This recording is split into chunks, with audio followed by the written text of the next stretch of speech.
अस्सलाम वालेकुम। मैं हूं फैसल मोहम्मद और आप देख रहे हैं हमारा YouTube channel views of Faisal Mohammad. जैसे कि कल की वीडियो में मैंने आपको बताया था कि बहुत सारे मामला जो हैं वो ख़राब होते जा रहे हैं और पाकिस्तान की सूरत हाल बदस्तूर बिगड़ती जा रही है और बहुत सारे मामला ऐसे हैं कि जिनकी वजह से लगता है कि शायद हो सकता है कि मामला इंतहाई संगीनी की तरफ चले जाएँ और मामला ऐसे हो जाएँ कि शायद हो सकता है कि रियासत कोई बहुत बड़ी एक जिसे कहते हैं कि अफरा तफरी का शिकार हो सकती है। बहुत कुछ हो रहा है पस पर्दा और बड़े मामला बिगड़ते जा रहे हैं, हालात कंट्रोल में किसी के भी नहीं हैं। लेकिन इस सबसे पहले मैं आपसे कोई आगे बात करूं, आपसे गुजारिश है कि आपने अब तक हमारे अगर चैनल को सब्सक्राइब नहीं किया तो ज़रूर सब्सक्राइब करें और आपको अगर हमारे पसंद आते हों वीलॉग्स तो आप इसे ज़रूर शेयर करें, क्योंकि जैसे मैंने कहा था ना कि रियासत रुकी पड़ी है, रियासत के सारे काम जो है रुक गए। इसी तरह हम भी महसूस करें कि हमारा चैनल भी कहीं जमूद का शिकार हो गया, सब्सक्रिप्शन बिल्कुल रुक गई है, बहुत कम है सब्सक्रिप्शन। तो पाकिस्तान का रुकना तो समझ में आता है क्योंकि यहाँ पे लोग मुसल्लत ऐसे हो गए जो कि आगे बढ़ने नहीं देना चाहते। लेकिन हमारे चैनल के तो खैर देखने वाले माशाल्लाह आप लोग हैं, तो आप लोगों के होते हुए मैं समझता हूँ कि सब्सक्रिप्शन का रुकना जो है ना ये थोड़ा सा मेरे लिए परेशानी का बायस है। बहरहाल इन लेटर मोड में ये मैंने बात कही थी। आगे चलते हैं मसले की तरफ। देखिए, आपको याद होगा गुज़िश्ता दिनों मैंने आपसे कहा था कि हालात जब से पाकिस्तान के ख़राब हुए तो हर शख्स परेशान था, हर शख्स के जहन के ऊपर कोई ना कोई एक दबाव होता है। तो हमें भी बड़ा दबाव था गुज़िश्ता दिनों, हम भी बड़े परेशान हैं और अभी भी हैं। मुल्क की हालत में ज़ाहिर है हर शख्स परेशान होता है। तो मैंने आपको बताया था कि गुज़िश्ता दिनों मैंने एक ख्वाब देखा था, आपसे ख्वाब का मैंने जिक्र किया था। तो इत्तेफाक की बात है कि अल्हम्दुलिल्लाह वो हमारा ख्वाब तकरीबन सही साबित हुआ, जो हमने देखा ताबीरें उसकी आ गई सामने।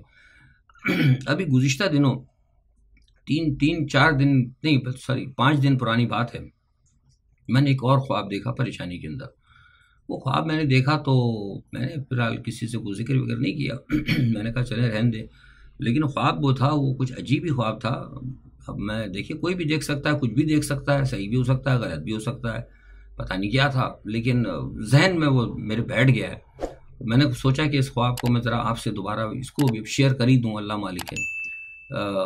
वो हुआ ये कि मैंने देखा कि कोई लोग बात कर रहे हैं, कोई 2 शख्स आज दोबारा बैठ के बात कर रहे हैं। गुज़िश्ता ख्वाब में तो मैंने बताया था कि कोई बड़ी सख्ती से बात कर रहे थे, गुस्से से बात कर रहे थे, लेकिन इस मरतबा जो मैंने लोग देखे उसमें कोई गुस्से से बात नहीं कर रहे थे और बात हो रही थी। लेकिन इसमें ख़ास बात ये थी कि एक बंदा जो था कोई बड़ी फ्लुएंट किस्म की जो है ना अंग्रेज़ी बोल रहा था, लग रहा था कोई अमेरिकन लग रहा था, क्योंकि स्टाइल जो है ना उसका अमेरिकन था, ब्रिटिश स्टाइल नहीं था उसका गुफ्तगू का। और दूसरी जानिब जो है ना कोई बैठा था, कोई देसी टाइप का जो बंदा था, उसकी अंग्रेज़ी जो है ना वो मेरे जैसी अंग्रेज़ी थी, कमज़ोर सी, माड़ी जिसे कहते हैं ना। तो ज़ाहिर-सी बात है हम तो है ना, मतलब एशियाई बंदे हम, तो ज़ाहिर सी बात है कि माड़े कहलाएंगे ना भाई उनके आगे। फिर वो तो वैसे भी चाहे अच्छी अंग्रेज़ी बोल रहे हैं फिर भी माड़े हैं हम। तो बहरहाल कहने का मकसद है वो बंदा बैठा हुआ था, तो बात कर रहे थे, बड़ी ज़ोर-ज़ोर से बातें आई। मैंने सोचा यार पता नहीं वो आजकल मैच हो रहे हैं बहुत, आपको पता है ना पाकिस्तान की टीम जा रही है अमेरिका। मैंने कहा हो सकता है शायद ये चले गए होंगे, हमारे अपना क्या नाम है वज़ीर दाखिला साहब कहीं गए होंगे, नकवी साहब, वो भी अभी लंदन पहुँचे, हो सकता है। मैंने कहा अमेरिका जा रहे हो उसी बहाने। तो मैंने कहा हो सकता है कोई कोच वोच का चक्कर होगा, कोई बता रहे होंगे। तो मैंने कहा जहन में बैठी हुई थी कि अमेरिका में मैच हो रहा है पहली मरतबा। लेकिन अचानक ही ना वो जो गोरा बात कर रहा था उसके मुंह से ना एकदम इमरान खान निकला। इमरान जब निकला ना तो फिर मेरे कान खड़े हुए। मैंने कहा है ये क्या बात हो रही है? तो फिर गौर से सुना तो वो ये कह रहा था कि ये तुम क्या कर रहे हो, मतलब मैं आपको अपने उर्दू में अपने अल्फाज में बता रहा हूँ, ये क्या कर रहे हो, तुम ये क्या कर रहे हो? तो यहाँ वाले को कहा, तो पहले तो उसने कोई जवाब नहीं दिया। उसने कहा कि मैं तुमसे बात कर रहा हूँ, ये तुम क्या कर रहे हो, क्यों ये इतना, मतलब ये प्लान से हट गया हो, क्यों ढील दी जा रही है, इतनी क्या वजूहत है? तो यहाँ से फिर वो जो बंदा जो था ना माड़ा जैसा, मैं उसने ज़रा दबी सी अंग्रेज़ी में कहा कि जनाब वो तो आप देखें ना उधर तब्दीली आ रही है, हालात को देखना पड़ता है, हमने बताया भी है, हमने इस बात की इत्तला भी दी है कि हमें किन चीज़ों पर तशवीश है। वहाँ वो आ रहा है, वहाँ वो आ रहे से मुराद ट्रम्प की थी उनकी ज़ाहिर गालिबन, क्योंकि जब बंदे ने बाद में जवाब दिया ना तो उसने कहा कि किसने कहा है ट्रम्प आ रहा है? कहना हम ट्रम्प को नहीं आने देंगे, ट्रम्प को रोकेंगे। तो न ट्रम्प इधर आएगा और इसी तरह तुमने यहाँ पे इमरान खान को भी रोकना है। अच्छा, जब ये बात मैंने सुनी तो मैं बड़ा परेशान हुआ। तो फिर उन्होंने कहा कि अच्छा ये बात डिसाइडेड है? उन्होंने कहा जी बिल्कुल फैसला है, न तुमने इमरान को आने देना है न हमने ट्रम्प को आने देना है। तो ये जब मैंने सुना तो फिर मुझे बड़ी घबराहट सी हुई, बड़ी परेशानी हुई और एकदम मेरी आँख खुली, देखा तो मैं जनाब बिल्कुल पसीने में शराबोर था। ज़ाहिर सी एक तो खौफ सी आ गई, यार क्या हो गया पता नहीं। उसका लहजा भी ऐसा था, फिर अजीब था तमाशा, मैं बड़ा परेशान। खैर जहन में घूमता रहा, सो गया, आ गया। खैर सुबह आंख वाँख खुली, बात आई गई होगी, लेकिन जहन में बात रह गई थी यार ये क्या कहानी है। अच्छा, वो अचानक कल मैंने कहीं सुना अखबारात के अंदर ढूंढते फिरते कि जनाब वो यहाँ पर तो जनाब वो कोई कॉन्फ्रेंस हुई है, पता नहीं कोई फॉर्मेशन थी है, पता नहीं कहीं हुई है कॉन्फ्रेंस, पाकिस्तान के अंदर को कॉन्फ्रेंस हुई है। और उस कॉन्फ्रेंस में कहा गया था जनाब वो दोबारा जो है ना 9 मई का मुर्दा जो है ना उठ के खड़ा हो गया जनाब, बड़ा उसको उसकी मांग वांग संवार के और सुरमा काजल लगा के उसको दोबारा खड़ा कर दिया। उसने कहा बिल्कुल जी नहीं, किसी को नहीं बख्शा जाएगा और लटका देंगे और फटका देंगे और रियासत और फलाना ढिमकना नहीं बख्शा जाएगा। और वो जब बात उधर से सुनी तो मैं सोच रहा था, कुछ क्लिक कर रहा था, थोड़ा सा हथौड़े पे पड़ रहा था जहन में कि यार ये तो, दूसरी तरफ अचानक क्लिक हुआ एकदम, ये खबर आई कि जनाब वो डोनाल्ड ट्रंप के ऊपर जो है ना उधर जो है उन्होंने हशमनी के उसके ऊपर ही फर्द जुर्म लगा दी। तब जाके वो फिर मेरा ख्वाब जो है ना मैं समझ में आया कि ये जो मैंने देखा था ना, जो मुझे नजर आ रहा था, ये बिल्कुल सही था। इसका मतलब है ये गलत नहीं था ये। फिर मैं बड़ी परेशानी हुई मेरे को। तो अब सारा वो देखा कि जनाब वो डिजिटल दहशतगर्दी और फलाना और ढिमकना सारी बातें, तो अब जाकर मुझे नजर आया कि ये तो मामला बड़ा ऐसा ही है। क्योंकि ट्रंप के ऊपर जो हमला हुआ, जो केस बना है, वो कैपिटल हिल पर हमले की बात है। और कैपिटल हिल के हमले को उन्होंने रियासत पे के खिलाफ दहशतगर्दी करार दिया है, रियासत के खिलाफ साजिश करार दिया। इधर इमरान खान के ऊपर भी दोबारा यही कहानी आ गई है कि वो जो एक वीडियो चली है छोटी सी एक्स के ऊपर, वो उस वीडियो की तो औकात कुछ नहीं है। वो जो कुछ हमूदुर रहमान कमीशन में कहा गया वही उसमें एक 3 मिनट की वीडियो है। और जो कुछ इस वीडियो में कहा गया है, ठीक है ना, जिसको भी कहा, याहिया खान को, जिसको वट एवर, मतलब यहाँ मेरा बहस नहीं है, छोटी व्लॉग होता है, लेकिन जो कुछ कहा गया उससे कहीं ज्यादा पाकिस्तान के इदारों को कहा गया, कहीं ज्यादा कहा गया है, वो तो कुछ भी नहीं है। लेकिन चूंकि वो मैंने कहा ना कि ख्वाब के अंदर जो कुछ मैंने देखे कि एक दूसरे के साथ जो बायोलिट्रियल जो हुआ ना, मतलब डिसीजन, उस डिसीजन के लिए इनको एक मतलब कोई मवाद शायद मिलना था, गालिबन वो मवाद मिल गया। तो उसी के ऊपर सुना सारी काम धाम शुरू हुआ है और एक नई चीज डिजिटल दहशतगर्दी का नाम आ गया। तो हम ये पहली दफा सुना है, माशी दहशतगर्दी सुना था, डॉक्टर शाहिद मसूद साहब ने इजाद किया था लफ्ज, लेकिन डिजिटल दहशतगर्दी एक और नई इजाद हो गई। बहरहाल, और इसी पस मंजर में, इसी डिजिटल दहशतगर्दी की वजह से सुना वो गुज़िश्ता रात एफआई की टीम भी गई थी, लेकिन खान साहब ने मिलने से मना कर दिया, भगा दिया खान साहब ने उनको। अच्छा है, उनका भाई भाग जाओ, ऐसे दौड़ जाओ, तो जाहिर सी बात है उसमें कोई, मैं तो मेरे नज़दीक तो कुछ भी नहीं है उसमें। तो ये जो है ना सूरत हाल असल में बुनियादी तौर पर, ये मैंने आपको बताया, ये वजूहात बनी जो मैंने ख्वाब देखा था ना, वो ये ख्वाब बुनियादी तौर पर वजह बना है। और इस ख्वाब के बाद जब मैंने मजीद छान पटक की, तो मजीद जब मैंने इसकी ताबीर को तलाश करने की कोशिश की, तो पता ही लग रहा है कि अब ये फैसले कर बैठे हैं कि इमरान खान को हर सूरत में सजाए मौत देना है। लेकिन अब सजाए मौत दे सकते हैं नहीं दे सकते, ये फैसले तो आपको पता है अल्लाह की तरफ से होते हैं। सोचने को चाहे आप कुछ भी सोचते फिरे, बहुत सारों को पहले भी सजाए मौत की बात हुई थी, बहुत को पहले भी पता नहीं कौन कौन से केसेस बने होंगे। बहरहाल, तो ये एक ख्वाब जो ना बड़ा अहम था, मैंने कहा मैं अपने सुनने वालों से जरूर शेयर करूं। अच्छा, हमारे वजीर दाखिला साहब पहुंचे हुए वहाँ, अपना नकवी साहब वो लेटर ऑफ इंटेंट पर उन्होंने दस्तखत किए हैं। बहरहाल लेटर ऑफ इंटेंट में क्या चीज़ें वो मैं आपको फिर बताऊंगा, क्योंकि छोटा सा वीलॉग होता है।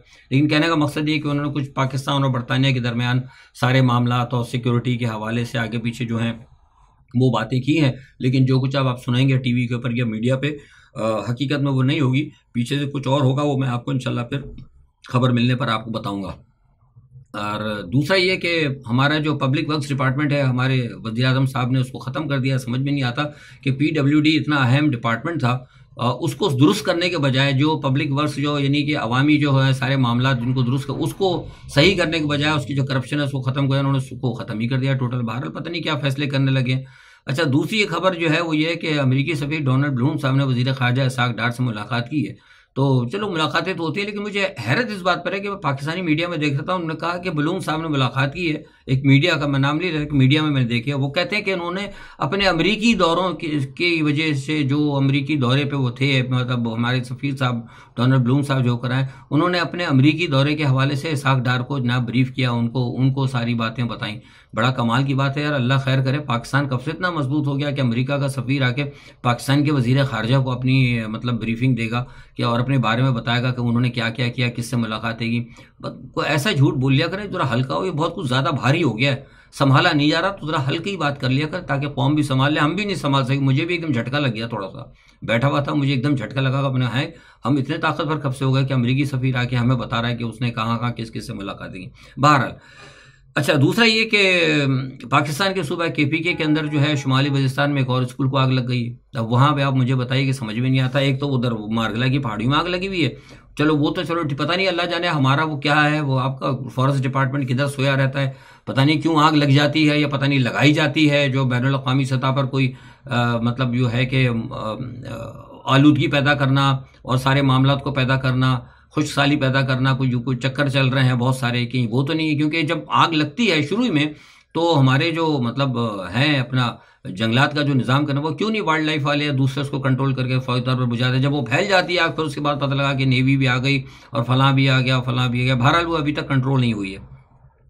इसी तरह वो ये KPK के में स्कूल में जो बताया शुमाली वजिस्तान में इस महीने में वो तीसरा स्कूल जल गया, उसके बाद भी कुछ नहीं, यहाँ कोई तवज्जो नहीं हो रही। और उधर जो है बड़ा तेज़ी से काम हो रहा है जनाब। डिजिटल दहशतगर्दी बताई जा रही है, समझ में नहीं आता। और ये डिजिटल दहशतगर्दी तो मेरी समझ में नहीं आता, डिजिटल दहशतगर्दी होती क्या है। मुझसे कुछ लोगों ने पूछा, मैं बता दें कि डिजिटल तो दहशतगर्दी कुछ नहीं होती। दहशतगर्दी जो टेररिज्म है ना, बुनियादी तौर पर टेररिज्म ये होता है किसी को धमकाना, किसी को खौफ फैलाना, किसी को डराना। तो इसके अंदर तो है ही नहीं। अगर हमारे अरबाब इख्तियार डिजिटल दहशतगर्दी के ऊपर FI अगर केस बना रही है, तो जितने लोगों ने हॉरर फिल्में देखी हैं, जो हॉरर फिल्में चला रहे हैं ना, उन सब के ऊपर केस बना दें, उन सबको अंदर करें। क्योंकि हॉरर फिल्मों में तो सबसे ज्यादा टेरर होता है, वो घबराते हैं, मार काट खौफ, डरावने भूत जिन बन के आ रहे हैं, कोई कुछ बन के आ रहा है, कोई खून बन के आ रहा है, मतलब खौफ फैलाते हैं ना। तो टेररिज्म में तो खौफ फैलाना है। तो जितनी हॉरर फिल्में हैं उन सबको बैंड करें, उन सबको देखने वालों को या जो पाकिस्तान में चला रहे हैं जिन्होंने देखे उन सबके ऊपर केस बना दें। बेहतरीन, मतलब कहाँ इमरान खान के पीछे भाग रहे हैं। तो डिजिटल दहशतगर्दी तो होती नहीं। तो बहरहाल ये हमारी अदालतों को भी देखना चाहिए। इसी तरह अदालतों के ऊपर बात आई तो बता दूं, जस्टिस अख्तर कियानी साहब ने जो है ना फरहाद केस के अंदर वाजे कर दिया कि जब तक फरहाद साहब नहीं आएंगे वो केस खत्म नहीं होगा। दूसरी अदालतों का हवाले से एक बात बता दूं, अदालतों का जिक्र है अगला, जैसे मैंने कहा था ना, जून का अभी जो महीना है, सॉरी ये बड़ा अहम है, इसके अंदर वो आपका इलेक्शन कमीशन के हवाले से भी केस आ रहा है, उस पर भी मतलब बेंच बन गया बड़ा। और इसी तरह आपका जो है क्या कहते हैं, जो मखसूस नशिस्तें हैं उसके हवाले से भी बेंच है, बड़ा अहम बेंच है। अगर बेंच का अगर फैसला आ गया तो हमारे नवाज शरीफ साहब जो वज़ीर आज़म बन रहे हैं, इमरान खान को लटकाने का जो वादा करके आ रहे हैं, इनकी तो नीचे से सीट ही निकल जाएगी। तो वो सारा वो निकल जाएगा, उनका जो अक्सरियत की बात है, तो वो भी क्या कहानी चलती है। तो ये सारे मामला हैं, बड़ा अहम है। लेकिन अब यहाँ मैं एक बात ही कहूँगा कि जजेस को ना इस मरतबा इकट्ठा होना चाहिए। देखिए, जो जस्टिस अख्तर कियानी साहब हो गए, तो दूसरे तीसरे जज हैं, जो 6 जज हैं जिन्होंने मतलब इंसाफ का, मैं बगावत नहीं कहूँगा, जिन्होंने इंसाफ का परचम बुलंद किया ना, सारे जजेस को चाहिए कि उनके साथ खड़े हों। इवन अथर मनल्ला को भी याद रखें कि मैं हमेशा कहता हूँ, 1 साल पुरानी मेरी वीडियोस देख लें, जब अथर मनल्ला सुप्रीम कोर्ट में नहीं गए थे, मैंने कहा था अथर मनल्ला पे और उमर अता बंदियाल पे नजर रखें। उमर अता बंदियाल तो बेचारे मजबूर होकर चले गए क्योंकि कौम तो खड़ी नहीं हुई थी, लेकिन अथर मनल्ला भी उस वक्त खामोश रहे थे। लेकिन अब अथर मनल्ला ने जब देखा कि कुछ थोड़ा सा, जब उन्होंने देखा कि जमीन गर्म है, तो उन्होंने भी थोड़ा सा खुल कर ना, थोड़ा सा बाउंड्री से निकल के ना, उन्होंने भी चौके लगाने शुरू कर दिए। तो अथर मनल्ला साहब हो गए, जस्टिस अख्तर कियानी हो गए, इस तरह और दूसरे जो जजेस हैं, उनको इस वक्त मैं समझता हूं कि पूरी अदलिया को चाहिए कि इनके साथ मुत्तहिद हो जाएं। ये उनकी बका की जंग है। हकीकत के अंदर जिस तरह जजों को डराया जाता है, जिस तरह धमकाया जाता है, मैं आपको बता दूं, वो नहीं है डिजिटल दहशतगर्दी, ये है ऑफिशियल दहशतगर्दी। डिजिटल दहशतगर्दी कुछ नहीं होती, ऑफिशियल दहशतगर्दी होती है। यानी एक जज के ऊपर आप टेलीफोन करके उसको कहें कि हमें पता है कि तुम्हारे बच्चे कहाँ पढ़ते हैं। एक जज को टेलीफोन करके कहा जाए कि हमें पता है कि तुमने क्या किया था। एक जज को कहा जाए कि तुम्हारी बेटी ने, तुम्हारे बेटे ने, तुम्हारे असासे XYZ जो कुछ कहा, ये हमारा फैसला इस हवाले से करो, ये फैसला इसको नहीं देना चाहिए, इसको छोड़ना है, इसको पकड़ना है। जब जजों पर दबाव डालना, उनको डराना, उनको धमकाना, उनको ब्लैकमेल करना, यह है ऑफिशियल दहशतगर्दी। ऑफिशियल दहशतगर्दी की तरफ जाने के बजाय पूरी कौम को डालने डिजिटल दहशतगर्दी। डिजिटल दहशतगर्दी तो होती कुछ नहीं है, ये तो इस्तिलाह ही गलत है। ये मैंने आपको बताया, ऑफिशियल दहशतगर्दी की बात करें, कौम को चाहिए इस पे आवाज उठाएं। हमारे जो तजिया निगार भी माशाल्लाह अल्लाह माशाल्लाह ऐसे ही हैं, बस वो डिजिटल दहशतगर्दी होती कोई चीज नहीं है भाई, ऑफिशियल दहशतगर्दी होती है। और ऑफिशियल दहशतगर्दी का शिकार हमारी अदालतें हो रही हैं। इसी ऑफिशियल दहशतगर्दी की सबसे खतरनाक मिसाल ये है कि बरतानिया से सुप्रीम कोर्ट को लेटर आया कि आपने जो बल्ले के निशान के ऊपर जो बात की, जिसकी वजह से हमारे वजीर खारजा को जनाब वजाहत देनी पड़ गई है, ये होती है दहशतगर्दी। इसको कहते हैं ऑफिशियल दहशतगर्दी। तो ये था, मैंने कहा मैं आपको बता दूं। बहुत सारे लोग करते कि फैसल साहब जरा हमें ये डिजिटल दहशतगर्दी समझा दें, तो बड़े लोगों की तरफ से आई थी। हम तो खैर छोटे आदमी, हमने अपनी इस्तिलाह बताई आपको क्या है। अच्छा, दूसरी चलते थे एक बात बताऊं, वीलॉग लंबा हो जाएगा। रूस और अफगानिस्तान के दरमियान में जो है ना, अफगान तालिबान, उनके दरमियान मामला बड़े ठीक होते जा रहे हैं। मुझे लग रहा है कि शायद, मुझे ऐसा महसूस होता है कि शायद हो सकता है कि अफगानिस्तान की मौजूदा हुकूमत को रशिया जो है शायद हो सकता है एक्सेप्ट कर ले, और बहुत अच्छे राब्ते उनके दरमियान है। दूसरी तरफ यह है कि मैंने आपको बताया था कि ये जो इस वक्त मामला चल रहा है रूस और नेटो के दरमियान, कल मैं उस पर बात करूंगा वीलॉग लंबा हो जाएगा। मुख्तसर बता रहा हूँ कि इस तरह दोनों के दरमियान जो कल मैंने बताई थी ना प्रॉक्सीज, वो प्रॉक्सीज जो है ना हो गई है, यानी यूरोप के अंदर आग लग रही है, कई जगह आग लग रही है यूरोप में, मुख्तलिफ मुल्कों बड़ी बड़ी आगे लग रही है, इस तरह रशिया में भी लग रही है। आज पूरे यूरोप के अंदर ना हाई अलर्ट कर दिया है, उनकी सिक्योरिटी एजेंसीज है ना, उन्होंने रेड अलर्ट जारी कर दिया है कि हर जगह नजर रखो कि ये जो कुछ सारे यूरोप के अंदर नेटो ममालिक में जो अचानक बड़ी बड़ी आग लग रही है, इसके पीछे जरूर रूसी एजेंट है। और इसी तरह रूस ने भी कहा है कि जो रशिया के अंदर जो आग लग रही है इसके अंदर जरूर नेटो की प्रॉक्सी है। तो ये एक नई जंग, जैसे कल मैंने कहा था ना शुरू हो गई, वो कल मैंने आपको खबर दी थी और आज यहां से यूरोपियन यूनियन की सिक्योरिटी एजेंसी ने कंफर्म किया है कि हम इसको हाई अलर्ट कर रहे हैं, ये हमारी प्रॉक्सीज हमारे खिलाफ जारी शुरू हो चुकी है। रेड सी के अंदर जनाब जो है सबसे बड़ी बात है कि अकेला मर्द जो है ना जवान यमन जो है लगा हुआ है। सरकार दो आलम सल्लल्लाहु अलैहि वसल्लम ने जो कहा था कि अहले यमन और अहले शाम के साथ खड़ा होना, मुझे लग रहा है कि बड़े कुछ सोच के ही बड़ी बात उन्होंने कही थी। ज़ाहिर है अल्लाह ताला ने उनको एक बसीरत दी थी, वो इस जहां की सरकार थे, उन्होंने हमें बताने के लिए कहा था। और आज हम देख रहे हैं, हम भी सोचते थे यार यमन ये है, खामा खा छोटा सा मुल्क है, पता नहीं क्या बहरहाल खड़े होना पड़ेगा, क्या पड़ेगा, नहीं समझ पाते थे हम। ज़ाहिर इतने तो नहीं है ना, मतलब को आलमी दीन तो नहीं थे जवानी के अंदर के हदीसों को समझ जाए, पढ़ा था गए, लेकिन अब जाके समझ में आ रहा है कि देखिए वो यमन किस तरह जाके खड़ा हुआ है। उन्होंने जनाब अमेरिका को अभी भी अचानक जो है ना ललकार दिया, और ऐसा जबरदस्त ललकार है कि उनको अभी तक वो अमेरिका के आगे खड़े हुए। आज तो उन्होंने कमाल ही कर दिया, यमन वालों ने उठा के जो अमेरिका का जो एक वो होता है एयरक्राफ्ट कैरियर डिस्ट्रॉयर को, एयरक्राफ्ट कैरियर को उन्होंने जनाब अटैक कर दिया, उसको उन्होंने आग लगा दी। और उसके अलावा दो मजीद जो है ना अमेरिका के बड़े जहाजों को उन्होंने आग लगाई, और बड़े लंबे जो है ना मिसाइल वो अमेरिकन जो है उसके ऊपर फेंके ना। और उन्होंने ऐलान किया है कि हम बराह रास्त यहाँ पे मशरिक़ वस्ता के अंदर अमरीकी अड्डों पर हमले करेंगे।